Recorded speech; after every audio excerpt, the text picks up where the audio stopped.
आपका self study classes Vishwamit Jain YouTube channel में।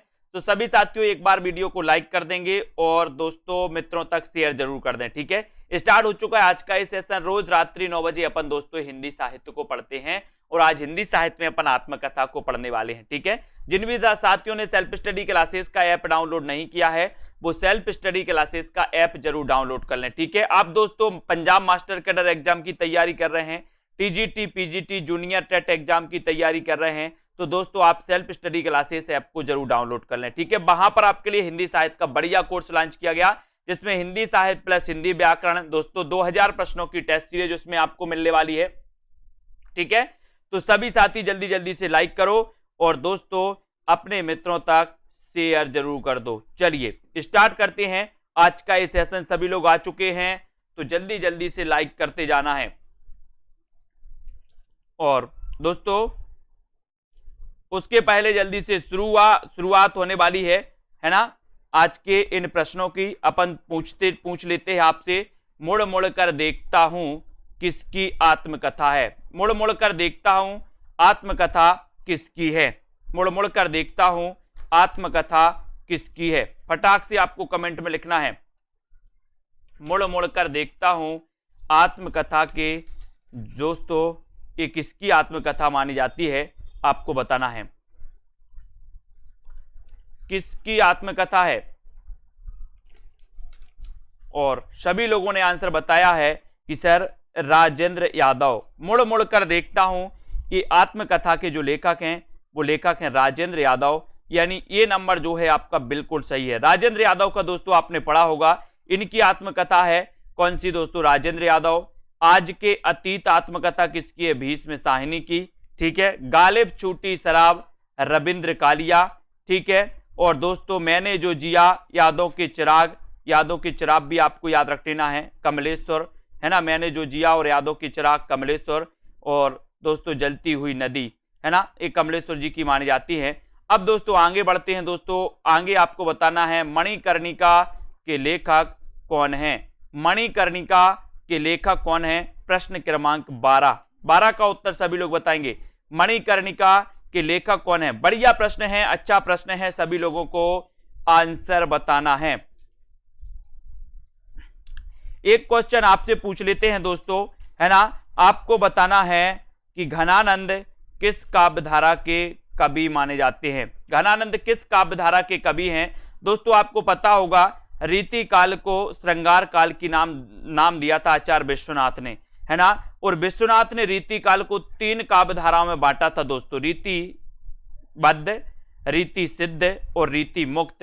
इन 3 काव्यधाराओं में बांटा था। तो इन 3 काव्यधाराओं में से जो अपने घनानंद जी थे, है ना, घनानंद जी थे, ये किस काव्यधारा से संबंधित थे ये आपको बताना है। और साथ ही दोस्तों मणिकर्णिका के लेखक कौन है ये भी आपको चयन करना है। मणिकर्णिका के लेखक कौन है जल्दी से आपको बता देना है। बहुत ही बढ़िया प्रश्न है और सभी लोगों ने उत्तर बताया है कि सर जो मणिकर्णिका के लेखक हैं वो लेखक हैं कौन, है ना, ओम प्रकाश वाल्मीकि। ओम प्रकाश वाल्मीकि, यानी कि यहां तो उत्तर आपका 1 नंबर बिल्कुल सही हो जाएगा। ठीक है, और जो दोस्तों अपने घनानंद जी हैं वो रीति मुक्त काव्यधारा के कवि माने जाते हैं, घनानंद, है ना। तो ये आपको मणिकर्णिका, ओम प्रकाश वाल्मीकि, इनको आपको याद रख लेना दोस्तों, है ना। यहां पर अपन बात करें तो यहां पर देखो मुर्दहिया तुलसीराम, ठीक है, मणिकर्णिका ये ओम प्रकाश वाल्मीकि की दोस्तों, है ना। मेरी पत्नी और भेड़िया ये डॉक्टर धर्मवीर की है। तिरस्कृत सूरजपाल चौहान की मानी जाती, तिरस्कृत और संतप्त, है ना। ये सारी की सारी आपको याद रखना है। अब यहां पर आते प्रकाशन वर्ष के अनुसार आत्मकथाओं का सही अनुक्रम क्या है ना। आपको बताना है आत्मकथाओं का सही अनुक्रम क्या है। ये आत्मकथा है तो आत्मकथाओं का सही अनुक्रम क्या है?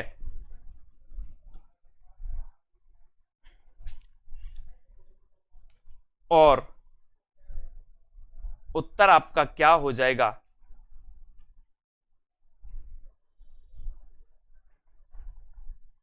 हाँ, मुर्दहिया और मणिकर्णिका ये तुलसीराम की हैं दोस्तों।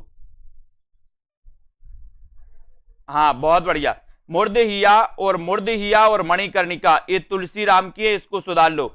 मूर्धहिया और मणिकर्णिका तुलसीराम की है, जबकि जूठन ओम प्रकाश वाल्मीकि की है। ठीक है, बहुत बढ़िया, इसको सुधारो आप लोग। ओम प्रकाश मणिकर्णिका के लेखक तुलसीराम और मूर्धहिया भी इन्हीं की आत्मकथा है, किसकी? तुलसीराम की, है ना। और दोस्तों आपको बताना जूठन तो सभी लोगों को पता है ना, ओम प्रकाश वाल्मीकि। जूठन ओम प्रकाश वाल्मीकि है। मेरी पत्नी और भेड़िया ये डॉक्टर धर्मवीर की है। तिरस्कृत सूरजपाल चौहान की और संतप्त भी सूरजपाल चौहान की। ठीक है, इसको सुधार लो सभी लोग, है ना। मूर्धहिया और मणिकर्णिका एक किसकी है? तुलसीराम की। मूर्धहिया और मणिकर्णिका तुलसीराम की, जबकि जूठन है ओम प्रकाश वाल्मीकि की। ठीक है, तो यहां पर आपका उत्तर ए सी नंबर सही होगा। अगला क्वेश्चन आपको प्रकाशन वर्ष के अनुसार बताना है दोस्तों। प्रकाशन वर्ष के अनुसार उत्तर क्या हो जाएगा? प्रकाशन वर्ष के अनुसार, और प्रकाशन वर्ष के अनुसार आपका सही जो उत्तर है जो दोस्तों जो आपने बताया है वो बताया है ए नंबर। ये नंबर आपका बिल्कुल सही है। क्या भूलूं क्या याद करूं, बसेरे से दूर, टुकड़े टुकड़े दास्तान, है ना, और जो मैंने किया। एक नंबर आपका यहां पर बिल्कुल सही हो जाएगा, एक नंबर सही हो जाएगा, ए नंबर। ठीक है, अब इसको देखते हैं, विस्तृत अध्ययन इसका करते हैं। यहां पर आ जाते हैं, क्या भूलूं क्या याद करूं, आपको पता है हरिवंश राय बच्चन जी की आत्मकथा कई बार पूछी गई दोस्तों। इनकी आत्मकथा 4 भागों में बटी हुई है ना। नीड़ का निर्माण, फिर ठीक है, बसेरे से दूर, 10 द्वार से सोपान तक, ये 4 भाग हैं इनके। जबकि टुकड़े टुकड़े दास्तान ये अमृतलाल लांगर की है, इसको भी याद रख लेना। जो मैंने जिया, यादों का चिराग और जलती हुई नदी, ये कमलेश्वर की मानी जाती है। ठीक है, इनको याद रख लेना। और एक और सबसे महत्वपूर्ण प्रश्न है दोस्तों कि बच्चन जी ने अपनी आत्मकथा को स्मृति यात्रा यज्ञ कहा है। स्मृति यात्रा यज्ञ कहा है, इसको आपको याद रख लेना। स्मृति यात्रा यज्ञ कहा है दोस्तों अपनी आत्मकथा को। अगला क्वेश्चन यहां पर बताना है, आत्मकथाओं को लेखकों के साथ सुमेलित करना है। बताइए सभी लोग बताना है, उत्तर क्या हो जाएगा? आत्मकथाओं को उनके लेखकों के साथ सुमेलित करना है। पानी बीच मीन प्यासी, ये आत्मकथा किसकी है? आज के अतीत आत्मकथा किसकी है? पिंजरे की मैना आत्मकथा के लेखक कौन है? और हाथ से ये आत्मकथा किसकी है? बताइए, सभी लोग बताएंगे। और यहां पर आपने बिल्कुल सही चयन किया है कि सर पानी बिच मीन प्यासी, यानी कि पानी बिच मीन प्यासी उत्तर आपका कहां चला जाएगा? पानी बिच मीन प्यासी मिथिलेश्वर की है ना। आज के अतीत कौन है दोस्तों? भीष्म साहिनी। ठीक है, और आपको बताना है पिंजरे की मैना ये चंद्र किरण सोन रिक्शा, और हाथ से बोले रमणिका के साथ हाथ से, है ना। तो पानी बिच मीन प्यासी ये मिथिलेश्वर की आत्मकथा है। आज के अतीत दोस्तों भीष्म साहिनी की है। पिंजरे की मैना चंद्र किरण सोन रिक्शा, और हाथ से ये रमणिका गुप्ता। यानी कि दोस्तों यहां पर आ जाओ तो आपका उत्तर चला जाता है डी नंबर, जो आपने बिल्कुल सही बताया है। डी नंबर आपका सही होगा, डी नंबर। ठीक है, डी आपने चयन किया तो डी आपका राइट आंसर हो जाएगा। यहां पर पानी बीच मीन प्यासी मिथिलेश्वर, है ना। कहां तक कहें युगों की बात। ठीक है, आज के अतीत कौन है? भीष्म साहिनी है ना। पिंजरे की मैना चंद्रकर्ण सोन रिक्शा, हाथ से रमणिका गुप्ता, गालिब छूटी शराब रविंद्र कालिया, इनको भी आपको याद करना है। अगला क्वेश्चन आपको बताना है, जब लेखक स्वयं अपनी जीवनी लिखता है तो उसे क्या कहते हैं? जब लेखक अपनी स्वयं जीवनी लिखता है तो उसे क्या कहते हैं? सभी लोग बताएंगे। प्रश्न क्रमांक 15 में आपको बताना है कि लेखक स्वयं अपनी जीवनी लिखता है तो उससे क्या कहते हैं। जब तक एक क्वेश्चन आपके लिए भी दिया जा रहा है, आपको बताना है सरस्वती पत्रिका के प्रथम संपादक कौन थे? सरस्वती पत्रिका के प्रथम संपादक कौन थे? सरस्वती पत्रिका के प्रथम संपादक कौन थे? ये आपको बताना है, सरस्वती पत्रिका के प्रथम संपादक कौन थे। जब लेखक स्वयं अपनी जीवनी लिखता है तो उसे क्या कहा जाता है? सभी का आंसर आ गया कि उसे कहा जाता है क्या? आत्मकथा। उसे क्या कहा जाता है? आत्मकथा। और आपको बताना है सरस्वती पत्रिका के प्रथम संपादक कौन थे? सरस्वती पत्रिका के प्रथम संपादक कौन थे? फटाफट से उत्तर आना चाहिए सभी लोगों का। बीच बीच में भी आपसे क्वेश्चन पूछ लिए जाएंगे दोस्तों, जिनको आपको खुद बताना है जब लेखक स्वयं अपनी जीवनी लिखता है तो उसे आत्मकथा कहते हैं, जबकि जीवनी किसी अन्य के द्वारा लिखी जाती है ना दोस्तों। मीराबाई का जीवन चरित्र कार्तिक प्रसाद खत्री ने एक दोस्तों जीवनी लिखी थी। कालक्रम की दृष्टि से निम्नलिखित आत्मकथाओं का सही अनुक्रम बताना है। और सरस्वती पत्रिका के जो संपादक माने जाते हैं दोस्तों, प्रथम संपादक वो कौन थे? श्याम सुंदर दास। श्याम सुंदर दास, बिल्कुल सही आंसर आपने बताया, श्याम सुंदर दास। अगला क्वेश्चन है, कालक्रम की दृष्टि से निम्नलिखित आत्मकथाओं का सही अनुक्रम क्या है? सही अनुक्रम आपको बताना है। आत्मकथाओं का भी अनुक्रम आपसे पूछा जाता है, तो अनुक्रम भी आपको पता होनी चाहिए। प्रश्न क्रमांक 16 में 16 में सभी लोग बताएंगे। 16 में आपका सही उत्तर क्या हो जाएगा, है ना। सभी लोगों ने बढ़िया तरीके से उत्तर बताया है कि सर इसका उत्तर है अपनी खबर, आज के अतीत, है ना, क्या भूलूं क्या याद करूं और अर्ध कथा, यानी कि ये नंबर आपका सही है। ये नंबर जिन्होंने बताया वो बिल्कुल सही है दोस्तों। अर्ध कथा ये नगेंद्र वाली अर्थ कथा है ना। ये बनारसी दास जैन वाली दोस्तों अर्ध कथा नहीं है, ये नगेंद्र वाली अर्थ कथा है। अपनी खबर पांडे बेचन शर्मा उग्र की, क्या भूलूं क्या याद करूं दोस्तों, नील का निर्माण, फिर बसेरे से दूर, 10 द्वार से सोपान तक, ये 4 भाग आपके हो गए हरिवंश राय बच्चन के। अर्ध कथा 1988 की दोस्तों डॉक्टर नगेंद्र की है और आज के अतीत 2003 की भीष्म साहिनी की है। ठीक है, तो यहां आपको याद रख लेना, ये अर्ध कथा और अर्ध कथानक में बहुत सारे लोग कंफ्यूज होते हैं। ये अर्ध कथा दोस्तों ये डॉक्टर नगेंद्र वाली है अर्ध कथा, है ना, तो इसको याद रख लेना। अर्ध कथा आत्मकथा है नगेंद्र की, अर्ध कथानक है बनारसी दास जैन की। ठीक है, अगला क्वेश्चन, कालक्रम की दृष्टि से आत्मकथा का दोस्तों अनुक्रम बताना है आपको। कालक्रम की दृष्टि से अनुक्रम बताना है आत्मकथा का। बताइए कौन सा सही उत्तर हो जाएगा। यहां पर दोस्तों बिल्कुल सरल क्वेश्चन है, सभी से बनेगा, सभी से बनेगा लगभग। थोड़ा बहुत अगर आप लगाते हो, थोड़ा बहुत ध्यान से पढ़ रहे हो तो सभी से बनेगा। बताइए कौन सा क्रम सही हो जाएगा। और आपने बिल्कुल सही बताया है। क्या बताया है? बसेरे से दूर होगा, नहीं होगा। क्या भूलूं क्या याद करूं आएगा सबसे पहले, या नील का निर्माण, या 10 द्वार से सोपान तक। तो आपका राइट आंसर चला जाता है दोस्तों यहां पर बी नंबर। ये हरिवंश राय बच्चन की जो आत्मकथा उनकी उसके 4 भाग हैं। इनकी आत्मकथा 4 भागों में दोस्तों प्रकाशित है। हरिवंश राय बच्चन का जन्म कब हुआ था? जल्दी से बताइए सभी लोग, हरिवंश राय बच्चन का जन्म कब हुआ था? एक क्वेश्चन आपके लिए, हरिवंश राय बच्चन का जन्म कब हुआ था, फटाफट से बताना है। ये सभी आत्मकथाएं हालाबाद के प्रवर्तक। एक क्वेश्चन आता है, हालाबाद के प्रवर्तक कौन है? बोले हालाबाद के प्रवर्तक हैं हरिवंश राय बच्चन, है ना। कभी हरिवंश राय बच्चन का जन्म कब हुआ था? 1907 में। क्या भूलूं क्या याद करूं, द्वितीय इनकी नीड़ का निर्माण, तृतीय बसेरे से दूर और 10 द्वार से सोपान तक। ये भी आपको याद करना है। क्या भूलूं क्या याद करूं, बोले नीड़ का निर्माण किया और खुद को ही बसेरे से दूर रहना पड़ा, 10 द्वार से सोपान तक। बोले 10 द्वार से सोपान तक दूर रहना पड़ा, तो बसेरे से दूर, है ना, इनको याद करूं। बोले सर क्या बताऊं, क्या भूलूं और क्या याद करूं। अपनी जिंदगी की गाथा बोले सर ऐसी है कि क्या भूलूं क्या याद करूं समझ में नहीं आता है। नील का निर्माण किया और बसेरे से दूर रहना पड़ा, है ना। मैंने कहा कब कहां तक? बोले 10 द्वार से सोपान तक, 10 द्वार से सोपान तक, है ना, अपनी गुजरी है। बोले सर क्या भूलूं क्या याद करूं, है ना। तो इस प्रकार से याद करना है। 1907 में जन्म हुआ था हरिवंश राय बच्चन का, बिल्कुल सही है। हरिवंश राय बच्चन, याद रख लेना कौन सा युग में असंगत है, कौन सा युग में असंगत है। यहां पर 4 आत्मकथाएं आपको दिख रही होंगी, बताइए सभी लोग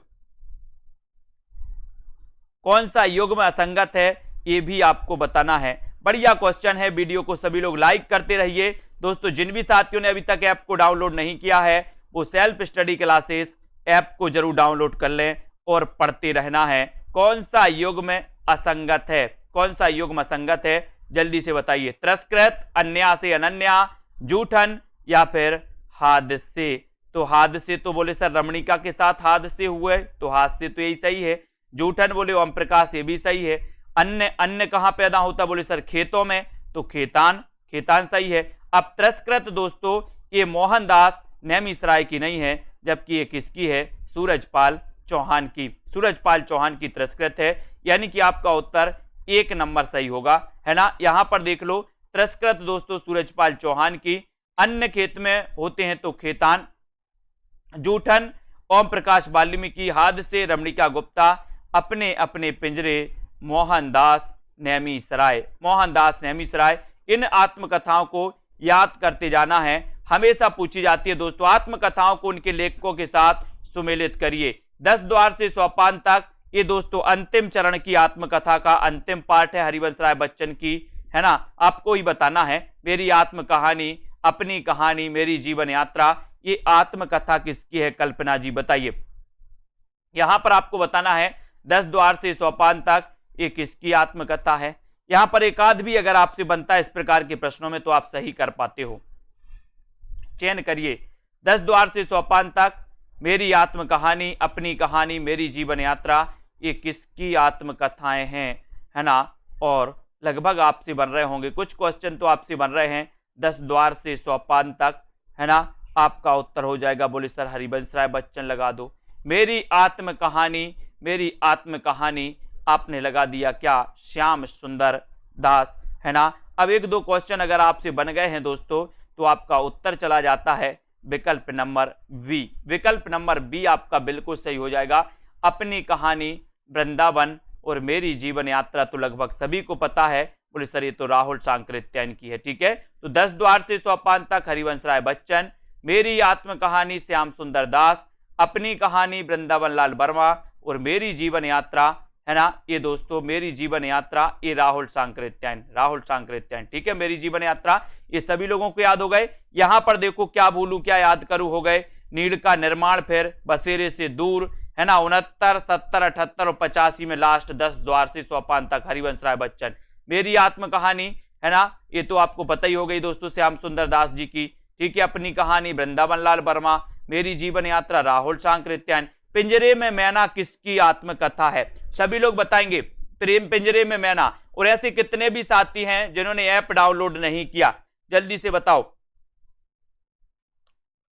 ऐप डाउनलोड किसने नहीं किया। सभी लोग कोर्स में एडमिशन लेकर के अपना अध्ययन बहुत अच्छे से कर सकते हैं दोस्तों, है ना। सेल्फ स्टडी क्लासेस, आज ही ऐप को डाउनलोड करें। पिंजरे में मैना किसकी आत्मकथा है, प्रश्न क्रमांक 20 में आपको बताना है। चित्रा मुदगल, मैत्रेयी पुष्पा, चंद्रकिरण सोन रिक्शा या फिर मृदुला गर्ग, यानी कि 20 का उत्तर सभी लोगों को बताना है। और सभी लोग बताएंगे दोस्तों। एक क्वेश्चन आपसे पूछा जा रहा है, दूसरा तार सप्तक कब प्रकाशित हुआ था, दूसरा तार सप्तक कब प्रकाशित हुआ था। एक और अच्छा प्रश्न आपसे, दूसरा तार सप्तक कब प्रकाशित हुआ था। और पिंजरे में मैना, बोले पिंजरे में मैना रिक्शे प्रजाति, पिंजरे को मैना में रख के रिक्शा चलाती है, बोले ऐसे कर लो, है ना। पिंजरे को मैना को पिंजरे में रख के रिक्शा चलाती है, मैना पिंजरे में रख के रिक्शा चलाती है, ऐसे याद करो। तो रिक्शा से चंद्रकिरण सोन रिक्शा, है ना। पिंजरे में मैना बोले, सुना है आप लोगों ने, है ना। अब आपने बताया है कि सर दूसरा तार सप्तक जो प्रकाशित हुआ था वो 1951 में, है ना। पिंजरे में मैना रिक्शा, है ना। कस्तूरी कुंडल बसे, मैत्रेयी पुष्पा, है ना। गुड़िया भीतर गुड़िया, ये भी इन्हीं की है दोस्तों। पिंजरे में पन्ना, मणि मधुकर की रचना है, उपन्यास है पिंजरे में पन्ना। और पिंजरे में मैना ये आत्मकथा है चंद्रकिरण सोन रिक्शा की। देखो पिंजरे में पन्ना उपन्यास है मणि मधुकर का, और पिंजरे में मैना चंद्रकिरण सोन रिक्शा की आत्मकथा है। इनको भी अपन को पढ़ते जाना है, ठीक है। बहुत बढ़िया, अगले क्वेश्चन की ओर बढ़ते। अगला क्वेश्चन आपको बताना है, रचना काल की दृष्टि से आत्मकथाओं का सही अनुक्रम बताना है। दिख रहा है आप सभी को, रचना काल के अनुसार आत्मकथा आपको बताना है। क्या हो जाएगा सही उत्तर, क्या हो जाएगा सही उत्तर। और एक क्वेश्चन और हम आपसे पूछे जाएंगे, सभी लोगों को बताना है, सभी लोग जल्दी जल्दी से बताएंगे दोस्तों, ठीक है। बताइए जल्दी से, इनका उत्तर तो सभी लोगों को बताना है, वीडियो को लाइक करते जाना है दोस्तों, है ना। और एक क्वेश्चन आपके लिए है, पल्लव का प्रकाशन वर्ष क्या है? पल्लव का प्रकाशन वर्ष क्या है? पल्लव, पल्लव रचना दोस्तों पंत की है, पंत की हम बता दे रहे हैं, पंत की है, ठीक है, तो आपको भी पता था, ठीक है, तो पल्लव पंत की है। यहां पर तो आपका बी नंबर सही, अर्धकथा, मेरी जीवन यात्रा, क्या भूलूं क्या याद करूं, और टुकड़े टुकड़े दास्तान, है ना। इसको आपको याद रख लेना। जो अर्धकथा यहां पर ली गई दोस्तों, ये अर्धकथानक है, ये अर्धकथानक वाली अर्धकथानक ली गई है, इसे कहीं कहीं अर्धकथा भी कहा जाता है। ये 1641 की बनारसी दास जैन की लिए गई है ना। मेरी जीवन यात्रा राहुल सांकृत्यायन की दोस्तों, क्या भूलूं क्या याद करूं, हरिवंश राय बच्चन, है ना। टुकड़े टुकड़े दास्तान, अमृतलाल लांगर, ठीक है। अर्धकथा एक दोस्तों, अर्धकथा है, अर्धकथानक, है ना। अर्धकथा एक किसकी है? डॉक्टर नगेंद्र की, उसे भी अर्धकथा कहा जाता है, अर्धकथा डॉक्टर नगेंद्र की, है ना। इस प्रकार से कई बार कंफ्यूज वाला सिस्टम हो जाता है ना। डॉक्टर नगेंद्र की आत्मकथा भी अर्धकथा है दोस्तों, 1988 की, इसको भी आपको याद करना है, ठीक है। अर्धकथा, और इसे अर्धकथानक को भी अर्धकथा कहा जाता है कभी कभी, ठीक है। तो यहां पर आपको याद करना है। और आपको यहां पर अब पल्लव का आपने 1928 बताया, 1928 बिल्कुल सही है, ठीक है। झोपड़ी से राजभवन तक के लेखक कौन है? अगला क्वेश्चन आपसे पूछा गया है, झोपड़ी से राजभवन तक के लेखक कौन है? सभी लोग बताएंगे।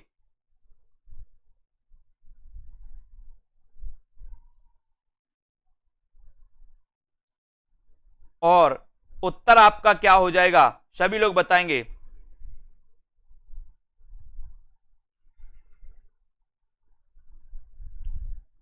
सभी लोगों को बताना है उत्तर आपका क्या हो जाएगा।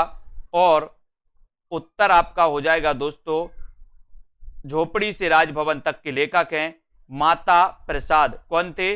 माता प्रसाद, यानी कि आपका जो बी नंबर है, बी नंबर आपका बिल्कुल सही हो जाएगा, ठीक है। बी नंबर आपका राइट आंसर हो जाएगा। इस प्रकार से याद करना है। यहां पर आ जाओ, झोपड़ी से राजभवन माता प्रसाद की मानी जाती है दोस्तों। माता प्रसाद अपने अपने पिंजरे मोहनदास नेमी सराय, ठीक है। तिरस्कृत सूरजपाल चौहान, इसको भी अपन को याद रख लेना। संतप्त 2006, ये सूरजपाल चौहान, इसको भी आपको याद करना है। अब यहां पर देखते हैं दोस्तों, प्रकाशन वर्ष के अनुसार निम्नलिखित आत्मकथाओं का सही अनुक्रम क्या है?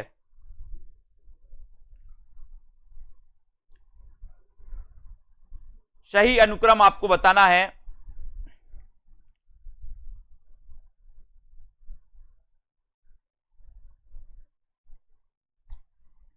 प्रकाशन वर्ष के अनुसार दोस्तों यहां पर आपसे सही अनुक्रम पूछा गया है ना।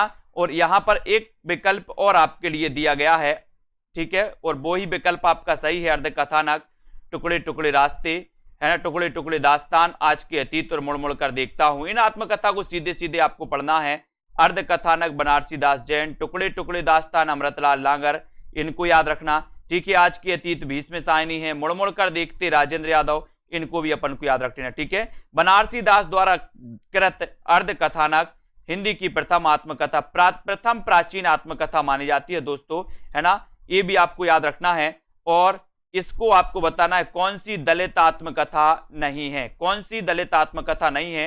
24 का आंसर, कौन सी दलित आत्मकथा नहीं है, ये 24 का आंसर आपको बताना है। उत्तर आपका क्या हो जाएगा? उत्तर आपका क्या हो जाएगा? कौन सी दलित आत्मकथा नहीं है? नांगफनी, जूठन, मुर्दहिया, या फिर अपनी खबर। अपनी खबर यानी कि 24, है ना। और 24 में अपना दलित आत्मकथा आपसे पूछा गया, ठीक है। कौन सी नहीं है दलित आत्मकथा, ये आपको बताना है। बढ़िया प्रश्न है दोस्तों।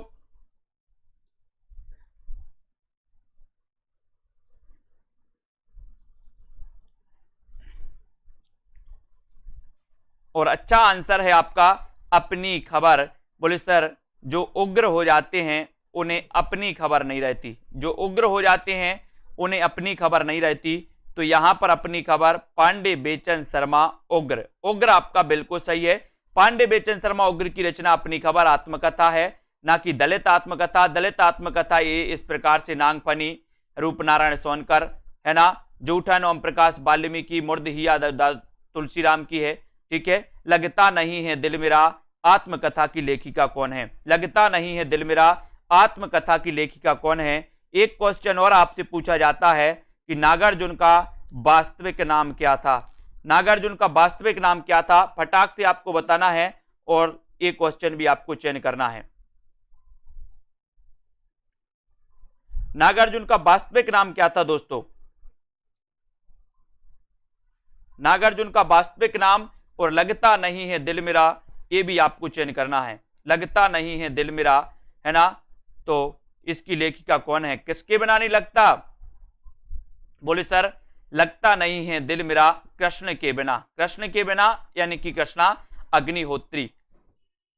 ठीक है, ये नंबर आपका बिल्कुल सही है। लगता नहीं है दिल मेरा कृष्णा अग्निहोत्री, है ना? और लगता नहीं है दिल मेरा दोस्तों अग्निहोत्री। बूंद बावड़ी है बोले सर पद्मा सचदेवा।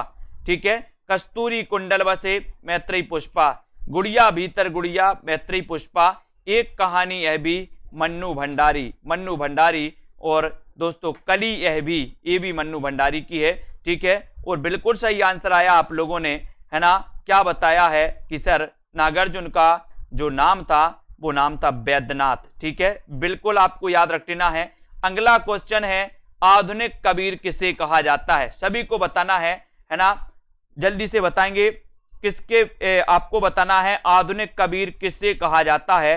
और 26 का आंसर यहां पर देहरी भाई विदेश किस विधा की रचना है? देहरी भाई विदेश किस विधा की रचना है? 26 का आंसर देहरी भाई विदेश किस विधा की रचना है? ये 26 का आंसर आपको बताना है और उत्तर क्या हो जाएगा?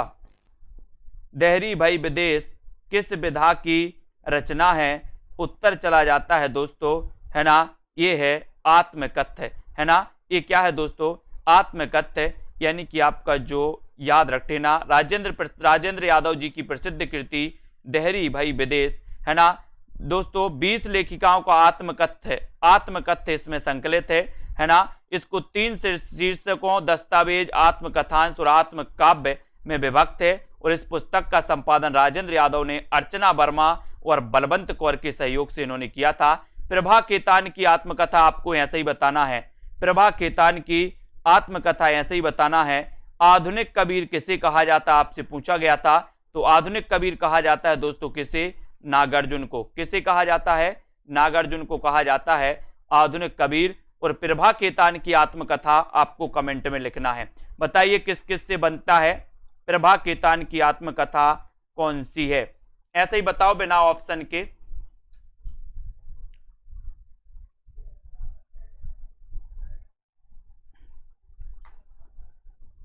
प्रभा केतान की आत्मकथा बताया है सभी लोगों ने, है ना?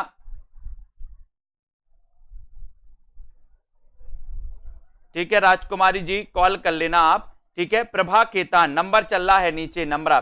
तो इनकी अन्या से अनन्या आपको पता है, अन्या से अनन्या बिल्कुल सही आंसर है ना? प्रभा केतान की दोस्तों अन्या से अनन्या आपने पढ़ी है, अन्या से अनन्या। ठीक है, आपका सही है। एक कहानी यह भी मन्नू भंडारी, है ना? और पिंजरे में मैना चंद्र किरण सोन रिक्शा, बोले रिक्शा पर बैठ के जाती है। अन्न कहाँ उपजता है? बोले खेतन में। खेतन में तो प्रभा केतान। हादसे, बोले सर रमणिका के साथ हादसे हो गए। रमणिका के साथ क्या हो गया? हादसा हो गया, तो हाथ से रमणिका गुप्ता। अगला क्वेश्चन है यहां पर दलित लेखकों की आत्मकथाओं का प्रकाशन वर्ष के अनुसार सही अनुक्रम क्या है? ठीक है, अनुक्रम बताइए, जब तक एक क्वेश्चन और आपसे पूछा जाएगा। फटाफट से तैयार रहें, है ना? और बढ़िया क्वेश्चन है दोस्तों। आपको बताना है छायावाद को चित्रभाषा शैली किसने कहा है? छायावाद को चित्रभाषा शैली किसने कहा है? सभी लोग बताना है ना? और यहां पर तो आपका बिल्कुल सही आंसर जा रहा है सी की तरफ, जो सभी लोगों ने बता भी दिया है। जूठन, तिरस्कृत, हास्य और मुर्दिहिया, ये तो सभी को पता है, लेकिन आपको बताया है। बढ़िया क्वेश्चन है, छायावाद को चित्रभाषा शैली किसने कहा? छायावाद को चित्रभाषा शैली किसने कहा? एक बार लाइक जरूर कर दें। जिन भी साथियों को एडमिशन लेना है वो नीचे नंबर चल रहा है, तो नंबर से संपर्क भी कर सकते हैं। और दोस्तों सेल्फ स्टडी क्लासेस ऐप जरूर डाउनलोड कर लें।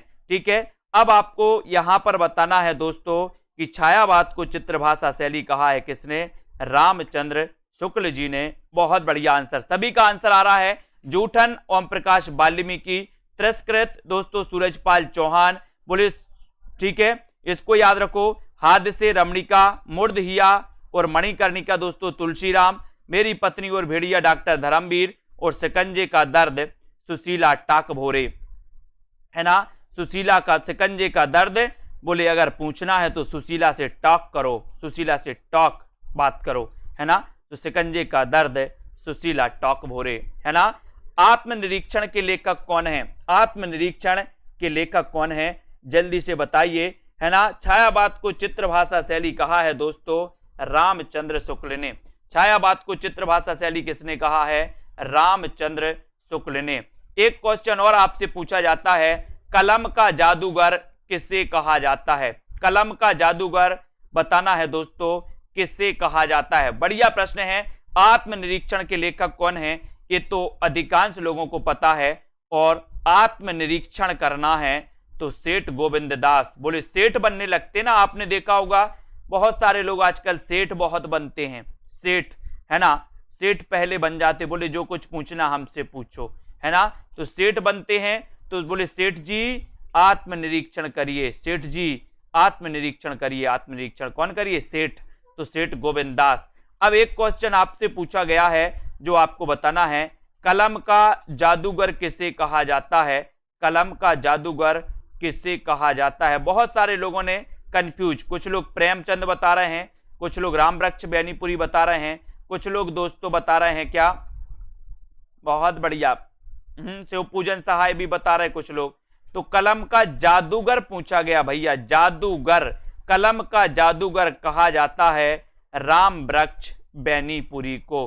कलम का जादूगर कहा जाता है रामवृक्ष बेनीपुरी को। मैंने डाउट्स वाले वीडियो बनाए हैं कई, आप लोग देखते ही नहीं हो, है ना। आप लोगों ने बस ये लाइव क्लास देख ली, उसके बाद देखना ही नहीं है। आज 9:45 पर एक डाउट्स वाली क्लास आएगी, 9:45 पर एक डाउट्स वाली क्लास आएगी, उसको जरूर देखना है सभी लोगों को, है ना। डाउट्स वाले वीडियो आप लोग देखते ही नहीं हो, इसलिए गलत कर रहे हैं बहुत सारे लोग, है ना। डाउट्स वाले वीडियो में मैंने बहुत अच्छे से पढ़ाया है। और कलम का जादूगर कहा जाता है दोस्तों रामवृक्ष बेनीपुरी को। ठीक है, इनको याद रख लेना। और यहां पर देखो आत्मनिरीक्षण सेठ गोविंद दास की है। मेरी असफलताएं बाबू गुलाब राय, है ना। और कई लोगों को देखा होगा गुलाब गुलाब देते देते थक जाते हैं। बोले सर क्या हुआ? बोले सर गुलाब तो बहुत दिए लेकिन असफलताएं ही हाथ लगी, असफलताएं, है ना। गुलाब तो बहुत दिया लेकिन असफलताएं हाथ लगी। तो मेरी असफलताएं, बोले तेरी असफलताएं क्या? बोले गुलाब से पूछो, है ना। गुलाब भी थक गया होगा गुलाब। तो गुलाब राय। साधना के पथ पर हरि भाव उपाध्याय, है ना। और मेरा जीवन प्रवाह है हरि प्रसाद द्विवेदी, यानी कि वियोगी हरि, वियोगी हरि, है ना। इनका वास्तविक नाम हरि प्रसाद द्विवेदी था। और दोस्तों वियोगी हरि की आत्मकथा थी मेरा जीवन प्रवाह है ना। इसको आपको याद रखना है। अब यहां पर आते हैं दोस्तों शिवपूजन सहाय। शिवपूजन सहाय यहां पर आते हैं। प्रभा कीर्तन की आत्मकथा तो हो गई है, इनको थोड़ा सा रचनाकारों को उनकी कथाओं से सुमेलित करना है। इनको अपन कल पढ़ेंगे, है ना। ठीक है, बहुत बढ़िया। ठीक है, इनको अपन कल पढ़ेंगे दोस्तों। अब थोड़े से क्वेश्चन और आपसे पूछा जाएगा, सभी लोग तैयार रहना, है ना। तैयार रहना है, आपको बताना है, सभी लोगों को बताना है दोस्तों। दक्षिण भारत हिंदी प्रचार सभा का मुख्यालय कहां है? दक्षिण भारत हिंदी प्रचार सभा का मुख्यालय कहां है? जल्दी से बताओ। दक्षिण भारत हिंदी प्रचार सभा का जो मुख्यालय है वो कहां पर है? सभी लोग बताएंगे। दक्षिण भारत हिंदी प्रचार सभा का मुख्यालय कहां पर है?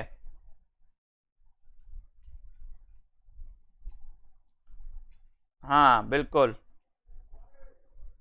बताइए सभी लोग। बहुत बढ़िया आंसर। दक्षिण भारत जो दोस्तों हिंदी प्रचार सभा का मुख्यालय आपसे पूछा गया वो बिल्कुल सही है। और वो है दोस्तों कहां पर? चेन्नई में। चेन्नई में है। Very good answer. ठीक है, बिल्कुल राइट आंसर है। और आपको बताना है दोस्तों एक क्वेश्चन और आपसे पूछा जाता है, सभी लोग बताएंगे, ठीक है। महावीर प्रसाद द्विवेदी सरस्वती के संपादक कब बने? महावीर प्रसाद द्विवेदी सरस्वती के संपादक कब बने? महावीर प्रसाद द्विवेदी सरस्वती के संपादक कब बने? बताइए, महावीर प्रसाद द्विवेदी सरस्वती के संपादक कब बने? सबसे बनेगा, अच्छा क्वेश्चन है।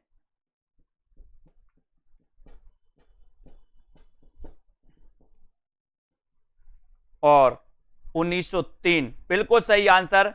केशव कहीं ना जाई का कहिए, पंक्ति किसकी है? केशव कहीं ना जाए का कहिए, पंक्ति किसकी है?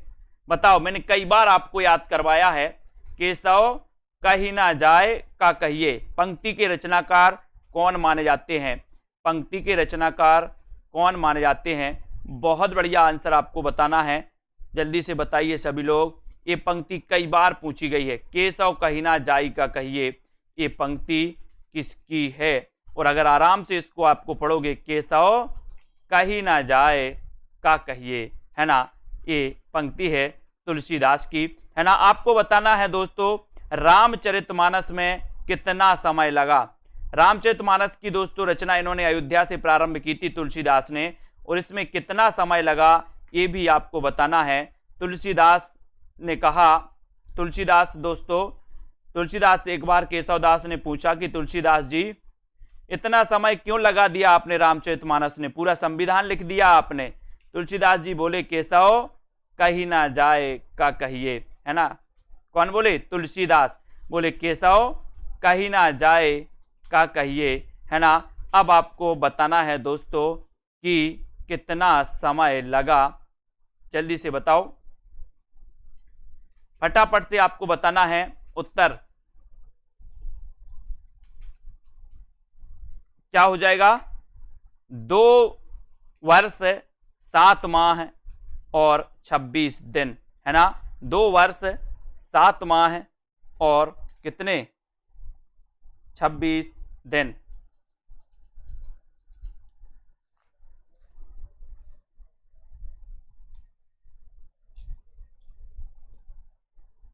बहुत सारे लोग कंफ्यूज, बहुत सारे लोग, कुछ 2 वर्ष 11 माह बता रहे हैं, 2 वर्ष 6 माह बता रहे हैं, है ना। बहुत बढ़िया, बहुत बढ़िया। 2 वर्ष 7 माह 26 दिन, ये आपका सही आंसर होगा, ठीक है। अगला क्वेश्चन आपको बताना है दोस्तों, सभी लोग बताएंगे कि रामचंद्रिका को छंदों का अजायब घर किसने कहा है? रामचंद्रिका को छंदों का अजायब घर किसने कहा है? रामचंद्रिका को छंदों का अजायब घर किसने कहा है? फटाफट से बताना है, लाइक जरूर कर देना है दोस्तों। और 9:45 पर अभी एक डाउट्स वाली कक्षा आने वाली है, उस डाउट्स वाली कक्षा को सभी लोग देखें और डाउट्स वाली क्लासों को जरूर देखें। मैं बोल रहा हूं कि आपके जो 2-3 नंबर दोस्तों गलत होते हैं वो इन्हीं प्रश्नों के कारण होते हैं, है ना। इन प्रश्नों को आपको अच्छे से समझना है। जैसे रामचरितमानस का दोस्तों समय पूछा गया तो आपको याद रखना है, ठीक है। जल्दी से सभी लोग बताएंगे कि दोस्तों रामचंद्रिका को छंदों का अजायब घर किसने कहा, और बढ़िया प्रश्न है ना।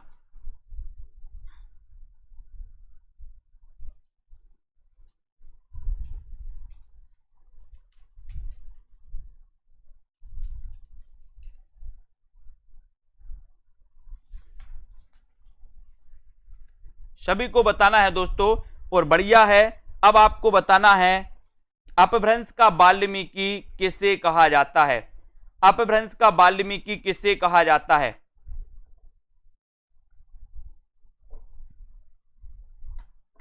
अपभ्रंश का वाल्मीकि कब किसे कहा जाता है? सभी लोगों को बताना है, अपभ्रंश का वाल्मीकि किसे कहा जाता है? जल्दी से लिखिए सभी लोग।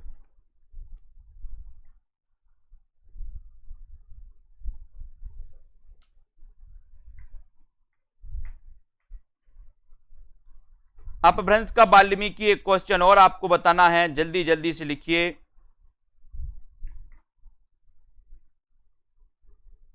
और आपने बिल्कुल सही बताया है कि सर अपभ्रंश का वाल्मीकि जो कहा जाता है ना, वो कहा जाता है दोस्तों किससे? अपभ्रंश का वाल्मीकि स्वयंभू को कहा जाता है, जो आपका बिल्कुल सही आंसर है। ठीक है, जिन भी साथियों ने अभी तक सेल्फ स्टडी क्लासेस का ऐप डाउनलोड नहीं किया है वो ऐप को डाउनलोड जरूर करेंगे। ठीक है, वीडियो को लाइक जरूर करना है दोस्तों, और इसी प्रकार से आपको बने रहना है। ठीक है, अध्ययन करते रहना है और दोस्तों चलते रहना है। ठीक है, सभी लोग अध्ययन करेंगे और वीडियो को लाइक जरूर करना है, और दोस्तों पढ़ते रहिए, इसी प्रकार से अध्ययन करते रहिए। ठीक है, और जिन भी साथियों ने सेल्फ स्टडी क्लासेस का ये ऐप डाउनलोड नहीं किया है वो ऐप को जरूर डाउनलोड करेंगे, ऐप को जरूर डाउनलोड करेंगे। ठीक है, बिल्कुल सही है।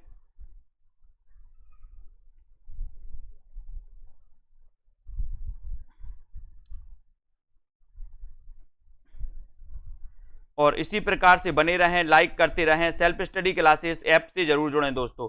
ऐप जिन्होंने अभी तक डाउनलोड नहीं किया है वो ऐप जरूर डाउनलोड कर लेंगे। ठीक है, और अध्ययन करते रहें, लाइक करते रहें।